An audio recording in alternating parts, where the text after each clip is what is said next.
钟云秋知道自己这次肯定又免不了要出血，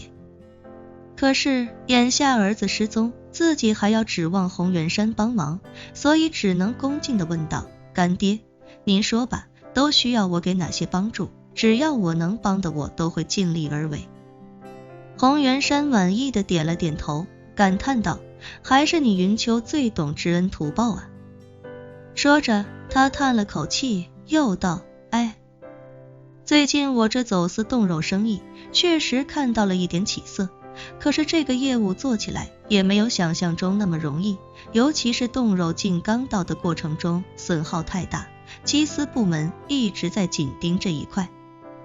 我们损失了很多货，所以我想让你帮我注册一家航运公司，以你在港岛的名气，你的航运公司肯定有很大的操作空间，到时候也能帮我走点货进来。钟云秋大惊失色，脱口道：干爹，我用了这么多年的时间才好不容易洗白，你现在让我再回过头来注册一个公司干走私，万一这件事东窗事发，我整个人都完蛋了。洪元山摆摆手安抚道：云秋，你不要这么激动，我也不是说让你本人来做这件事情，你把航运公司注册下来之后，就正常运营一些正当业务，我会安排人在你们正常运输里夹带冻肉，正常情况下绝对不会出事，一旦出事了，你只需要从你手下找一个人过来当你的替死鬼，把这些归类到他个人名义就行了，就说他是利欲熏心，借助公司的资源搞走私，这样你不就没事了吗？钟云秋听得冷汗直流，开口道：干爹，我并非不愿意帮忙，但是这种事情对我来说实在是风险太大，而且港岛这些媒体你也知道，他们最喜欢深挖曝光，搞大事件。说着钟云秋咬了咬牙，心疼无比地说道：干爹，要不这样吧，洪门现在财务困难，您既然找到我了，我也一定不会袖手旁观，未来3年的时间里，我想办法抽出3000万美金给洪门，至于这笔钱您怎么用，全凭您自己的喜好。洪元山黑着脸摆弄了一下手上的扳指，感叹道：云秋啊，你是真孝顺，一句话就给我这糟老头子3年，3000万美金，全港岛也找不到像你这么孝顺的干儿子。说到这里，洪元山话锋一转，严肃道：如果我只是一个糟老头子，那么这笔钱肯定够我花到死了，可是你别忘了，我手底下还有几千张等吃饭的嘴呀，这点钱对我来说不够用啊。另外，我以前只管进货和卖货，不管送货，很多利润都被送货这个环节的人拿走了，所以我想搞他20-30条大飞，自己来做送货，把洪门的利润最大化。买船出人工，怎么也要准备几千万港币。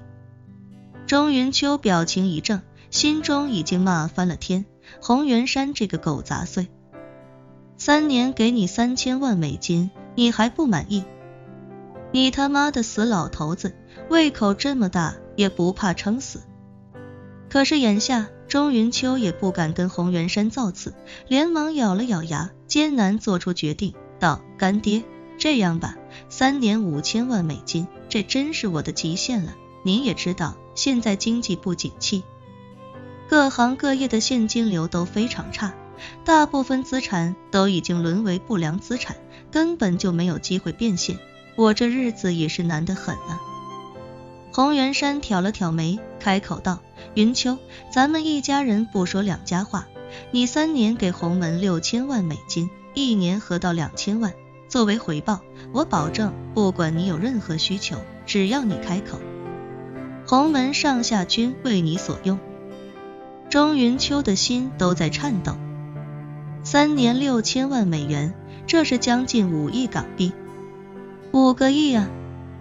洪元山见钟云秋表情很是郁闷，便笑着说道：云秋，你还记不记得当年你得罪了丧彪，丧彪派了300-400个小弟提着刀在全港岛找你要把你砍死，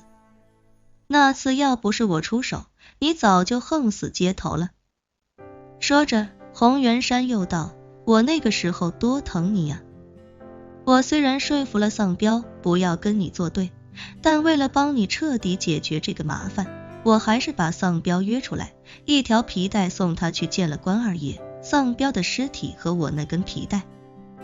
到现在还封在九龙塘立交桥的地基里。我为你做这些的时候，有像你现在这么为难吗？有像你现在这么犹豫吗？钟云秋一听这话，浑身就忍不住一阵颤抖。当年他做生意刚有起色，丧彪便仗着道上的背景，硬要进来横插一刀沾上一股。他不答应，丧彪就放出话来要他好看。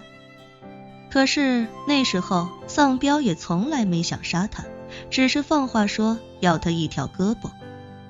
那时候他求洪元山帮忙，也根本就没想要丧彪的命，只是想让洪元山出面调和，让丧彪以后离自己远一点。可是洪元山却自作主张，直接杀了丧彪，还把丧彪的尸体丢进了立交桥工地浇筑的地基里。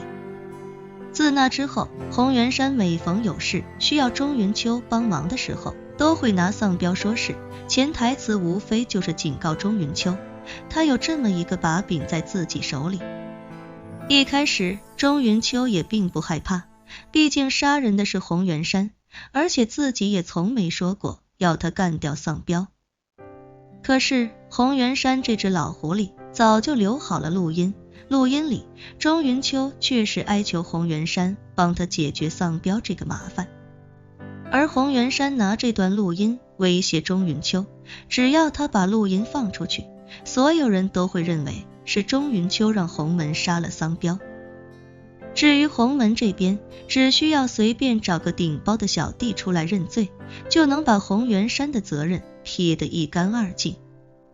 钟云秋现在是成功商人，就算警察无法凭借录音定他的罪，可一旦这件事情曝光，他的名声也就彻底臭了。所以这件事就成了洪元山拿来要挟钟云秋的不二法宝。也是那个时候，钟云秋才意识到洪元山这种人为了拉别人下水究竟会有多残忍。他之所以杀丧彪，就是把丧彪当成了一个长期要挟自己的筹码，只要他杀了丧彪，自己这辈子就下不了他的贼船。这件事越是往深处想，越是让钟云秋后背发凉。但是他眼下已经完全被洪元山拿捏，以他的社会地位，是无论如何也不能让自己声誉尽毁的，而洪元山也是有了这个把柄，所以才能如此吃人不吐骨头。钟云秋没有办法，只能忍住恨意，咬牙说道，好，3年6千万，我给。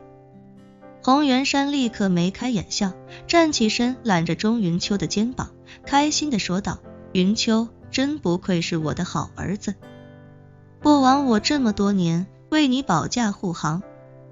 你放心，只要冻肉的生意可以做大做强，我洪门的财务状况就能彻底缓解，到那个时候就不需要你再来救济我这把老骨头了。钟云秋欲哭无泪，只能点头说道，干爹，您这次一定能旗开得胜。洪元山点燃一根雪茄，用力地抽了一口，随即吐出一团白烟，笑眯眯地说道，3年内洪门一定要实现年利润1亿美元的目标。正说着，一名手下快步过来，脱口道，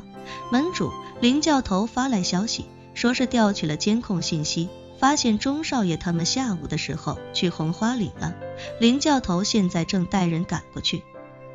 洪元山顿时大喜，脱口道，10万火急，让林教头用最快的速度赶过去。